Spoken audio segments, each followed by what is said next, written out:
This is Raymond Tyler for Shore Local Magazine, where I write the column The Light every week. And I'm coming to you live from Boardwalk Hall here in the beautiful city of Atlantic City on the boardwalk.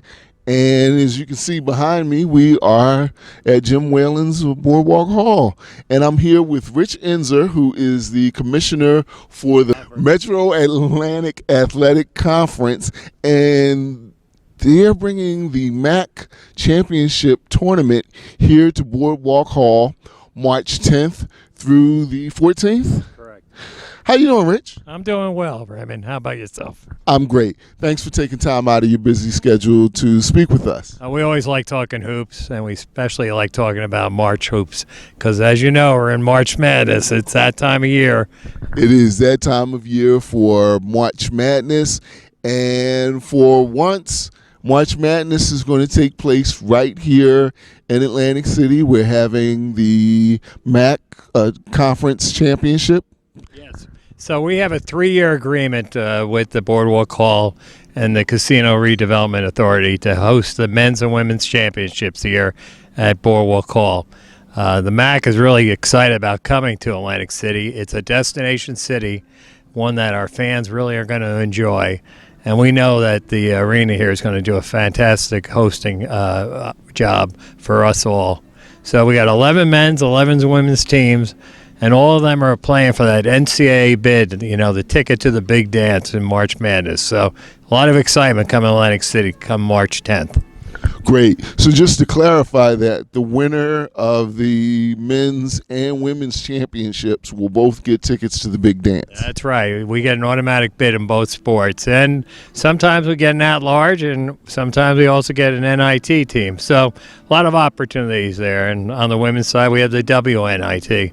So everybody's playing for postseason now. The regular season's wrapping up in the next week and a half. Teams are starting to position themselves for the competition here in Atlantic City, and it's that crunch time of year. You know, a lot of dreams are going to come true, and a few are going to go away, and it'll all happen here in Jim Whalen Boardwalk Hall. Well, it's so great to have basketball here and March Madness here. I can't tell you how many times I've watched from my TV set, or even been the last great show I had an opportunity to go to was at the Spectrum when they had actually when Christian Laettner hit the shot. Yeah, sure. I still hate him for that, but anyway. But it's great. It's great. It's great that those kind of memories can happen here, and we just don't know what kind of buzzer beaters, what kind of heart-stopping basketball is going to take place here. And it's going to be right here March 10th through the 14th. It's the Maac Championship Tournament. And who looks good this year? Who do you like? Well, I guess you're the commissioner. You can't. You got to like them all. But who's strong this year? And I lose every night, you know. Right now on the men's side, we have St. Peter's was a Jersey team up in Jersey City. They're tied for first with Siena College from Albany. Now the Siena fans are, you know, they're a little perturbed. They're coming to Atlantic City because for the last 5 years they've hosted the championship in Albany. But we wanted to get to a neutral site, and that's why we're here in Atlantic City. And then after that, Monmouth University is playing very well. They're headed up by King Rice, who played at UNC. And I think they're going to be ready for postseason play come this March 10th. And then we have Ryder and Lawrenceville across the state from here. They're playing strong, although they've had their ups and downs. So we'll see if they can put it together for March. So that's on the men's side pretty much where we're at. You have to keep an eye out on Iona as well.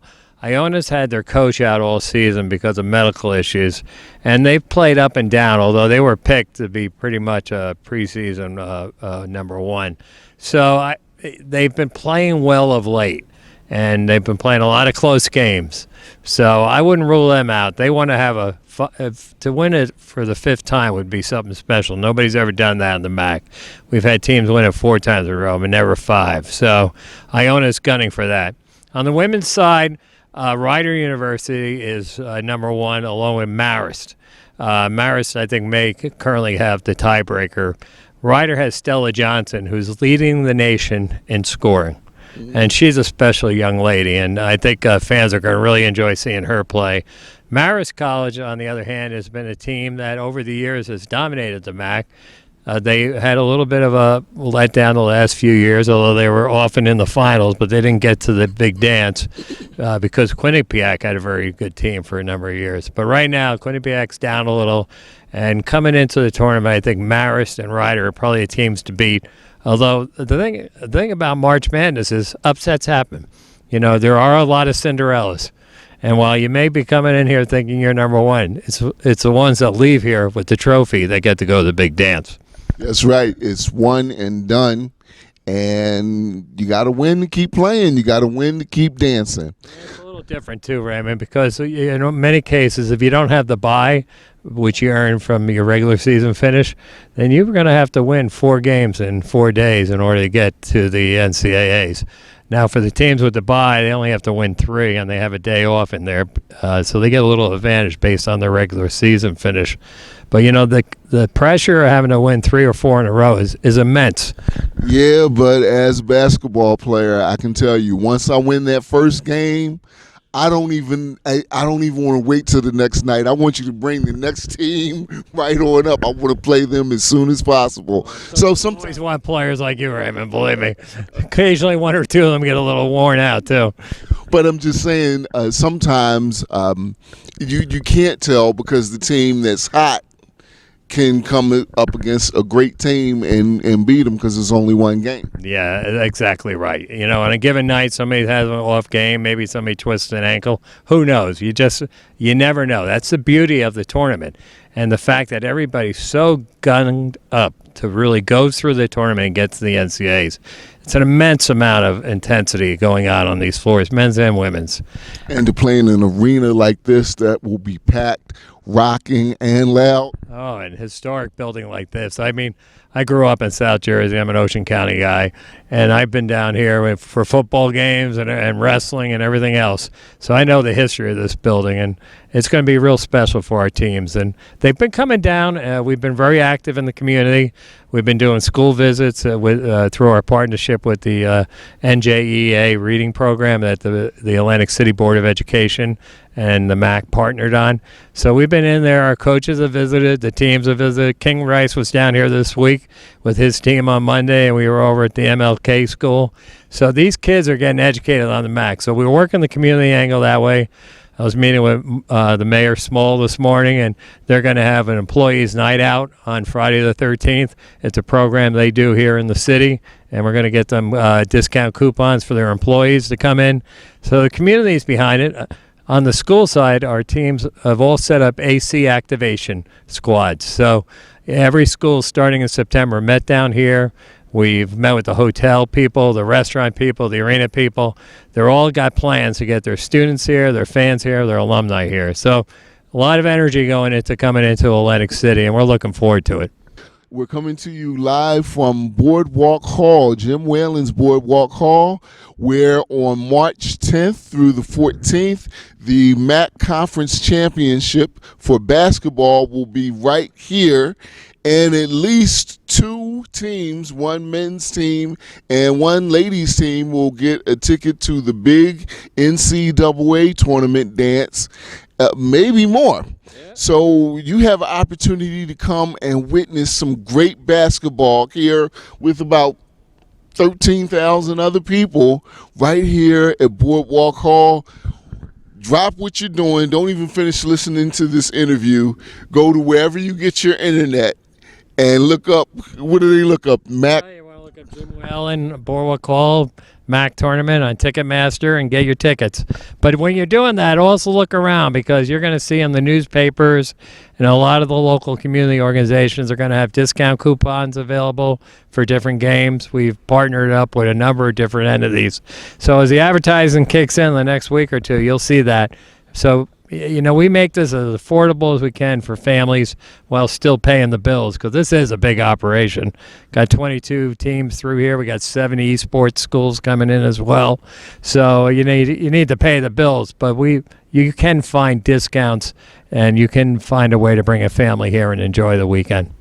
Now, this is the Maac Commissioner, Rich Ensor, and he was great enough to bring the Maac tournament here to Atlantic City. So like he said, look for those discounts. I'm always a big fan. Like, people ask me what I would do if I were you.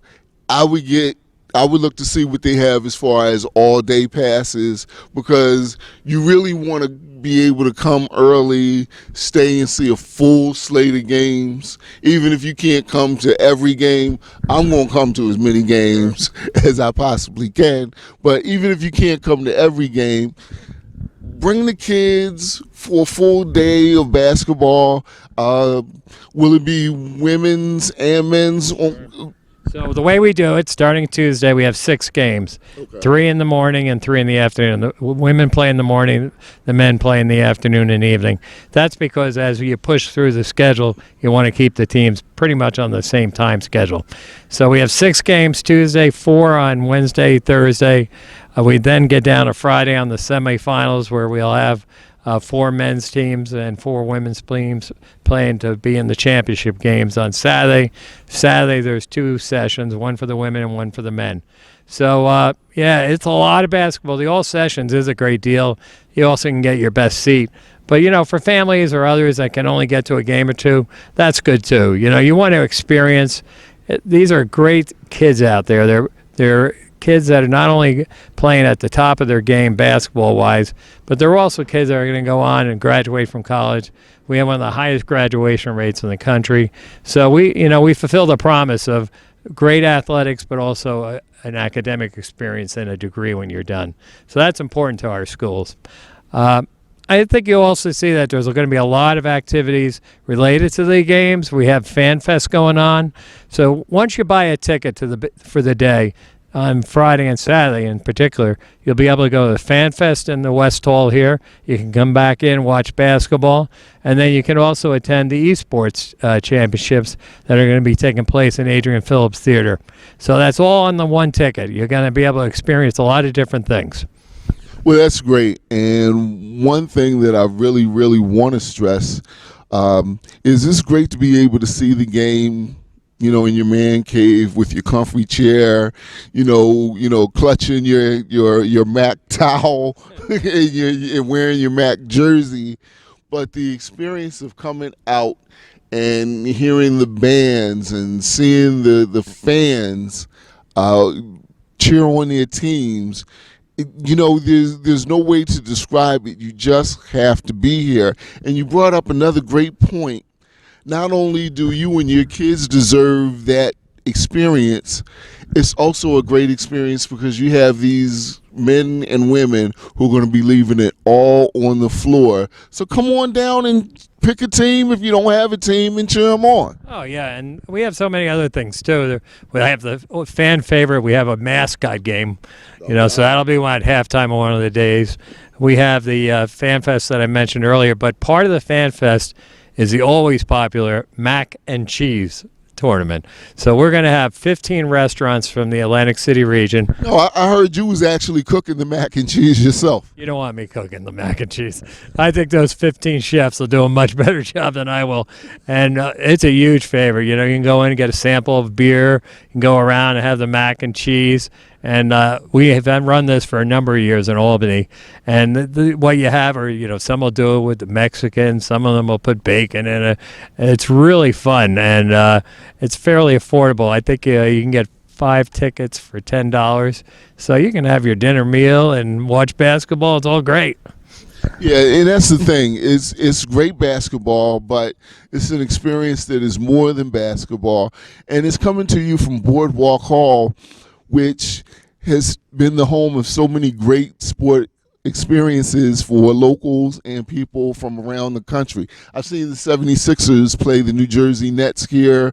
Of course, a lot of people paid a lot of money to almost see Mike Tyson fight. I think it was like one punch and he took out Mike Spinks. But there's been I met him in Albany when he was just starting training. He was a pretty powerful man, so I could see why you could do that. But I'll tell you one thing too about this event that you just can't overstate it. The fact that all the bands are here, all the cheer and dance teams, they're going to have competitions of their own going on and demonstrations for people to see. You're going to get that whole college experience going on. And we've done some things with the Atlantic City Board of Education. So on Friday morning, we're going to have 2,100 local grade school children all come here on a class day. I think they're the middle schoolers, so they're 5th to 8th grade. And they're going to be here for a lecture from Chris Williams, who's a former Manhattan player and a motivational speaker. They're going to have lecture in the Fan Fest and then come in and watch the women's game that day. So 2,100 young people are going to have an opportunity to get experienced and to be part of a college basketball tournament. And we think there's some important messaging there. And we've been doing that all year with school visits by our coaches and teams. This past Monday, King Rice brought his Monmouth men's team here. We were at the MLK school complex, and those kids just ate that up. So we think it's important for that to happen, and we try to give back to our community. We call it the Maac Gives Back. And then we also have the Bounce to the Arena on Saturday morning from the Tropicana Hotel down to the boardwalk. So we're going to have 500 school children that were in the NBA program, Never Be Absent program, from all the different schools that have met the criteria. They're going to get a basketball and a game ticket, and they're going to bounce down the arena right into Boardwalk Hall. So that's going to be a memorable experience those kids will always remember. So we're trying to really engage the community in a significant way. And then we want to bring our fans down from all the 11 schools, because part of the reason why Atlantic City bid on this was the economic impact it'll bring to the community, and we think it'll be significant. We have already sold over 300 fan packages to the Tropicana Hotel. This is even before anybody knows when they're exactly playing. So we're going to have 22 men's and women's teams all spending money here in the marketplace. 7 schools are bringing their esports. We're going to have a high school esports championship going on as well. It's going to be nonstop action here in Atlantic City, and the Maac's happy to be here. And Atlantic City is happy to have you. Again, those dates are March 10th through the 14th. Real quick, before I let you go, why did you decide to bring the tournament here to Atlantic City? Well, we had an 18-month process where we put out bids. But some of our criteria that were very important to us was to get a neutral site, so nobody had a home court advantage, because for years we played in buildings that often had that. In particular, Albany, Siena was the host school. So while Ryder and Monmouth are hosting it here, they don't play here. So neutral site was really important. Second thing was a destination site. Where can our fans go where they want to be there for the whole week? Now, in the past, we've been in Albany, we've been in Springfield, Mass., we've been in Bridgeport, Connecticut, Buffalo, New York. They're all great cities, and they were great hosts. But they didn't have what Atlantic City has, which is all the nighttime entertainment, the casinos, the gambling, all that, legitimate adult entertainment. The fact that you have all these restaurants here and all the different named chefs, and then the shopping opportunities down at the outlet malls. We thought that's the full package, and we got very affordable room rates. So our fans are excited about coming here. This is going to be a good weekend for them, no matter how their team does on the floor. Great. And we're so happy to have you here. And I wanted to ask you, with 13,000 people, I'm thinking that it would be good for whoever wins the conference, because it may give them more of a big dance feeling and experience, so that when they step into a Duke University or one of the bigger arenas in college basketball, they may not be so starstruck. Yeah, well, there is that. A couple of our schools, in particular, Siena plays in a 16,000-seat arena. The teams get to go in there, and they average about 7,000 a game. So they do pretty well, and so our teams get a taste of that. But I think for the players, frankly, they hear the background noise, but they're focused on those 4 corners, and where that basket is and who they're defending. And while it's great to play in front of crowds, and we want crowds here, ultimately we want them to have the best possible experience out there on the floor.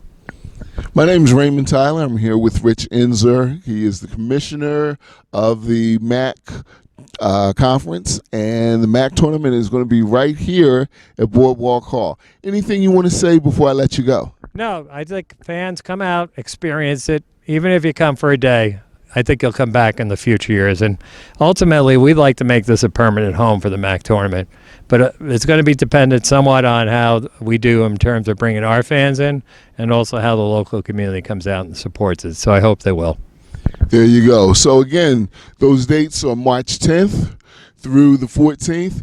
We have 22 teams. We have 11 women's teams. We have 11 men's teams. And the winner of the tournament will get their tickets punched for the big dance, the round of 68 now.